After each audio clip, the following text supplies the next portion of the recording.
जय हिंद, जोहार, झारखंड। मैं शमशाद आलम। आज जिस मुद्दे पे बात करने वाले हैं वो मुद्दा है जयराम महतो का जनता दरबार। जनता दरबार में कौन कौन सा मामला अधिक आता है और जयराम महतो किस तरह से वो सभी मामलों को सॉर्ट आउट करते हैं और जो फरियादी फरियाद लेके आता है उनके साथ जयराम महतो कैसे पेश आते हैं, ये सारी बात करेंगे। और मैं इसलिए कह रहा हूं क्योंकि मैंने प्रत्यक्ष रूप से जो है उस जनता दरबार को देखा और करीब से समझा कि आखिर जयराम महतो जो है कि किस तरह से जो है कि मामला को सॉर्ट आउट करते हैं। अगर किसी से कोई गलती होता, फरियादी ही गलती कर बैठा तो फिर उसको कैसे जो है कि वो मैनेज करते, ये सारी बात पे आज जो है कि बात होगी हमारी। आप लोग विस्तार रूप से समझिएगा, आप लोग वीडियो में अंत तक बने रहिए। चलिए चलते हैं और विस्तार रूप से इस सारी मामला को और माजरा को समझते हैं। अब देखिए, सुबह जो है कि उनका 9 से 10 बजे के बीच में जनता दरबार लगता है, जहां उनका अपना घर है, मानताड़ है जो प्रधान कार्यालय, वहां पर वो उपस्थित होते हैं। उसके बाद फरियादी लोग अपना फरियाद लेकर जो है या एप्लीकेशन लेकर आते हैं और आने के बाद जो है कि जयराम महतो के साथ 2-3 लोग रहते हैं जो सारा पेपर को अपने पास लेते हैं। उसके बाद एक एक करके पेपर का मामला को वो देखते हैं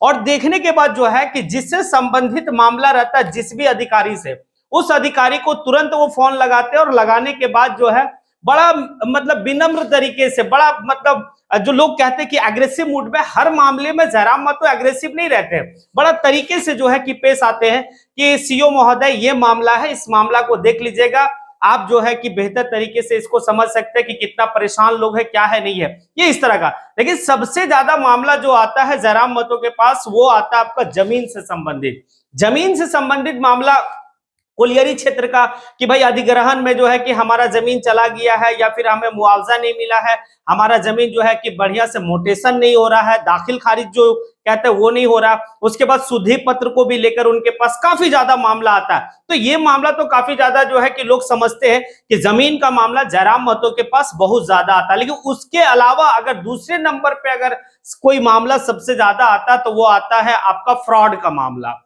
अब फ्रॉड का मामला को लेकर पिछले टाइम में मैंने एक वीडियो बनाया था कि जयराम महतो के पास एक ऐसा जो है कि मामला आया था और वो मामला था आपका नेटवर्किंग कंपनी से। लेकिन इस बार जब हम प्रत्यक्ष रूप से वहां पे बैठे थे जयराम महतो के साथ और जब मामला को देख रहे थे तो कुछ लोगों का मामला ऐसा था कि कोई उनसे ठगी कर लिया। अब देखिए, ऐसा है कि 2 लोग हैं जो एक ही साथ ड्यूटी कर रहे हैं बीसीसीएल में। उसके बाद जो है कि एक व्यक्ति से, देखिए झारखंड के लोग थोड़ा सा दिल का कोमल होते हैं, आप उनको बहुत आराम से जो है कि किसी भी तरह से जो है कि आप यूज कर सकते हैं। अब जो है कि एक दोस्त दूसरे दोस्त से जो है कि कुछ कुछ पैसा मांगते गया ड्यूटी के पीरियड में, अपने बीसीसीएल के ड्यूटी के पीरियड में। अब वो 11 लाख रुपया एक व्यक्ति को दे बैठा, अपना जिसके साथ ड्यूटी करता था, साथ में ड्यूटी उनका होता था, 11 लाख रुपया। अब वो व्यक्ति का देहांत हो जाता है। अब इसका बेटा लोग जो है उस व्यक्ति को पैसा देने को तैयार नहीं है। अब ऐसा मामला को लेकर जो है कि जयराम महतो के पास आया कि मेरा 11 लाख रुपया कोई व्यक्ति ले लिया है और वो व्यक्ति अब देना नहीं चाह रहा है। क्योंकि अब जब सारा मामला को जयराम महतो 1 बाय 1 पढ़ने के बाद देखे तो बोले भाई ये तुम 11 लाख रुपया उसको कैसे दे दिया? तो बोला थोड़ा थोड़ा करके हमसे मांगता चला गया और हम देते चले गए। अब बताइए कि अब इसमें जयराम महतो क्या कर सकता है? अगर कोई कंपनी का मामला होता तो जयराम महतो जो है कि एक्शन ले सकते हैं। लेकिन वहां पे भी जयराम महतो जो है कि व्यक्ति से वो फोन लगाया, लगाने के बाद उनसे बात किया कि भाई आप पैसा दे दीजिए, तो वो व्यक्ति साफ इनकार कर रहा है कि हम पैसा लिए ही नहीं है। उस व्यक्ति का कहना है कि वो पैसा मेरे बाबूजी लिए हैं, अब मेरे बाबूजी दुनिया में रहे नहीं तो हम कैसे दे देंगे पैसा। अब देखिए किस तरह से कैसा कैसा मामला आता है। इसी तरह से फिर 40,000 का मामला आता है कि एक व्यक्ति के साथ फ्रॉड हो गया। अब ये सभी मामला को लेकर लोग वहां पहुंच रहे हैं, ना किसी से आने की मतलब कोई अधिकारी से संबंधित है, ना कोई कंपनी से संबंधित है। आप किसी को इंडिविजुअली पैसा दिए हैं कर्ज के तौर पे और वो पैसा आपको नहीं लौटा रहा, तो उस मामला को लेकर पहुंच जा रहा है जयराम महतो के पास। अब बात देखिएगा, अब ऐसे कंडीशन में क्या कर सकता है वो? उनके हाथ में तो कुछ है नहीं, रहता कुछ वैसा तो बात हो सकता है। अब दूसरा में अगर हम लोग चलते हैं तो ये भी देखते हैं कि बहुत लोग जो है कि झारखंडी लोग जो है कि जो एप्लीकेशन लेके आ रहे हैं, उस एप्लीकेशन को लिखना किसको है? क्या जयराम महतो विधायक डुमरी को, मतलब डुमरी विधायक को लिखना एप्लीकेशन, या फिर जो है कि सीओ को लिखना, या फिर डीएम को लिखना, किसको लिखना उनको पता ही नहीं। तो ये सारी मामला को लेकर भी जयराम महतो जो है कि लोगों के साथ क्या करते हैं, बताते कि भाई आप एप्लीकेशन जो लिखे हैं वो एप्लीकेशन जो है कि हमारे नाम से होनी चाहिए या फिर ये एप्लीकेशन उसके नाम से होनी चाहिए। तो वो तरीका भी साथ साथ बताते हैं। एग्रेसिव मोड में कब होते हैं कि जैसे आप जो है कि काफी, देखिए एक तो वहां पे फरियादी है नहीं, फरियादी का मतलब कई लोग जो है कि अपना समस्या को लेकर पहुंचे हैं। अब आपको टू दी पॉइंट पे डिस्कस करना है। जयराम महतो 10 बजे आ गए। अब 10 बजे आए तो भाई बहुत सारा जो है कि मतलब वहां पर पेपर है और सारे पेपर को सॉर्ट आउट करना है, कम वक्त है। अब ऐसे कंडीशन में जो है कि भाई कि आप टू दी पॉइंट पे डिस्कस कीजिए कि आपका मामला क्या है और किनको फोन लगाने से आपका काम हो सकता है। आप जो है कि पूरा लंबा चौड़ा लाम काफ आप बात नहीं करिए। इस बात को लेकर जयराम महतो सभी को, अगर एक का ही अगर सारी बात सुनने लगे तो फिर पता चलता है कि एक का ही मामला में जो है कि आधा घंटा 1 घंटा और कई सारा मामला जो है कि वहां पे आता है जयराम महतो के पास। और एक सिर्फ जो है कि डुमरी विधानसभा नहीं या फिर टुंडी विधानसभा नहीं या फिर कोलियरी से ही, मतलब कोलियरी क्षेत्र से ही नहीं, झारखंड के अमूमन सभी जिलों से जो है कि उनके पास फरियादी लोग पहुंचते हैं और पहुंचने के बाद अपना जो है कि मामला को सॉर्ट आउट करवाते हैं। और बाकायदे इनका एक तरीका जो सबसे बेहतर तरीका कि वो करते क्या कि एक तो फोन कर देते हैं तुरंत उससे संबंधित मतलब अधिकारी को, और साथ ही साथ उस पेपर में लिख भी देते हैं कि इसको आप अपने संज्ञान में ले, और फिर अपना एक क्या करते हैं कि भाई साइन कर देते हैं, मतलब डुमरी विधायक जयराम महतो का मोहर भी मार देते हैं। अब ये व्यक्ति जो है कि जाके वहां पर जिसका मतलब जो फरियादी है उस पेपर को ले जाके वहां पर देता है तो उनका मामला सॉर्ट आउट होता है। और जितने भी अधिकारी से बात किया जयराम महतो उस दरमियान में, जिस दरमियान में हम उनके साथ बैठे हुए थे, सभी से जो है कि लगभग जितने भी अधिकारी थे सब पोलाइटनेस बात किया। कोई भी जो है कि उस तरीके से नहीं है कि भाई कि मतलब बहुत ज्यादा मतलब उधर से मतलब ये है कि नकारात्मक सोच का या फिर नकारात्मक पहलू से बात कर रहा है, ऐसा नहीं है।